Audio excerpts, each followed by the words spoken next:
பெற்ற மகளுக்கு என்ன நடந்தது என தெரியாமல் சுமார் 2 ஆண்டுகளாக நீதி கேட்டு நீதிமன்ற வாசலில் தவிக்கும் தாயின் அழுகுரல்தான் இது.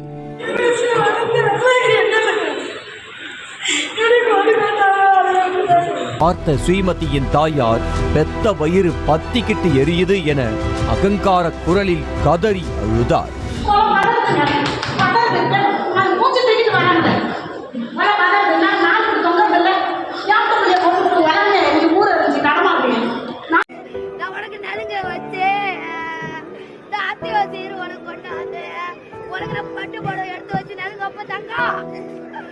உனக்கு நான் அத்தை காசு கட்டு தாங்க அதை விட்டு இன்னைக்கு நான் உனக்கு மாலை போடுறேன்.